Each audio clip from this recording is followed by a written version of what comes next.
एक शांत सा गांव था, कच्चे मकान और लोगों के सरल दिल। उसी गांव में रहता था एक बूढ़ा। श्रवण उम्र ने उसके बाल भले सफेद कर दिए हों, लेकिन दिमाग अभी भी तेज और समझदार था। उसके दो बेटे थे, बड़ा बेटा रमेश और छोटा बेटा सुरेश। रमेश गांव में रहना पसंद करने वाला, अपने पिता के बेहद करीब। सुरेश थोड़ा तेज और बढ़ते सपने देखने वाला। बचपन से ही वह शहर की इच्छा थी। दोनों बेटों का एक ही सपना, अपना ढाबा। एक दिन श्रवण ने दोनों बेटों से कहा, तुम दोनों कुछ कामकाज शुरू करो, मेहनत ही इंसान को बड़ा बनाती है। रमेश बोला, पिताजी, मैं गांव में ही रहकर चौराहे पर एक चाय का ढाबा खोलूंगा। यहां लोग मुझे जानते हैं, भरोसा करेंगे। सुरेश बोला, पिताजी, मैं शहर जाऊंगा। बड़ा करना है तो बड़ा सोचना पड़ेगा, वहां कमाई भी ज्यादा है। जाओ बेटा, जहां दिल और मेहनत ले जा। रमेश ने गांव के चौराहे पर एक छोटा सा चाय ढाबा खोला।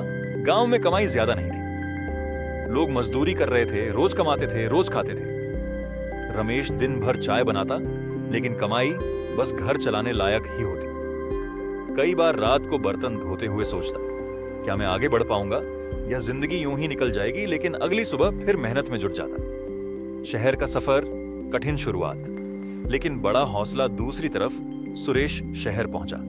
शहर की भीड़, ट्रैफिक, महंगी दुकानें उसे पहली बार डराया भी और उत्साहित भी किया। उसने फुटपाथ के किनारे एक छोटा सा स्टॉल लगाया।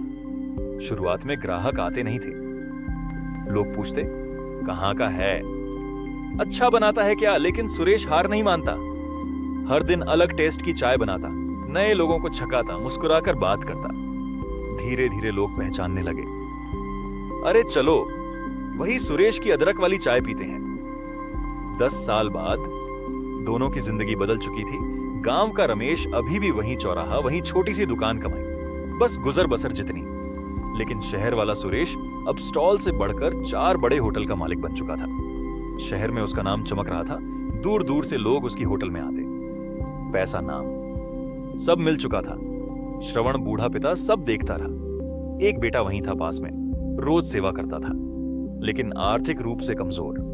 दूसरा दूर था, कम समय देता था, पर आर्थिक रूप से बेहद सफल। एक सुरेश गांव आया।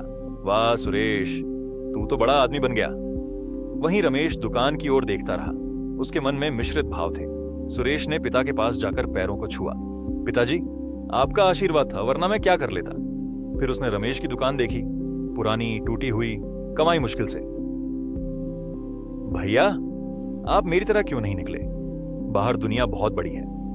रमेश ने मुस्कुराते हुए कहा, छोटे, हर किसी के सपने अलग होते हैं। मुझे गांव पसंद है, अपने लोग पसंद हैं, लेकिन हाँ, काश थोड़ी मजबूती यहां भी होती। श्रवण ने दोनों बेटों को बैठाया और कहा, जगह छोटी बड़ी नहीं होती, सोच छोटी बड़ी होती है। गांव हो या शहर, जो इंसान मेहनत करके सीखता और आगे बढ़ता है, वही सफल होता है। सुरेश, तू सही था, बड़ा सोचा, बड़ा किया। रमेश, तू भी गलत नहीं, तूने ईमानदारी रखी, बस थोड़ी हिम्मत और आगे बढ़ने की जरूरत थी। सुरेश तुरंत बोला, भैया, अब मेरी जिम्मेदारी है, हम मिलकर गांव में बड़ा ढाबा खोलेंगे, आपका नाम भी पूरे जिले में चलेगा। श्रवण तब बोला, याद रखना बेटा, एक बेटा पैसा बढ़ाता है, दूसरा घर संभालता है, लेकिन जब दोनों एक हो जाएं तब परिवार बढ़ता है। कुछ महीनों बाद गांव के चौराहे पर एक बड़ा सुंदर ढाबा बना। लोग दूर से चाय पीने आते, दोनों भाई मिलकर काम करते। श्रवण रोज बैठकर मुस्कुराता रहता, अपने बेटों को साथ देखकर। कहानी यही सिखाती है, मेहनत जरूरी है, लेकिन नजरिया उससे भी बड़ा। बड़ा सोचोगे, वही मिलोगे, और साथ रहोगे तो दुनिया जीत लोगे।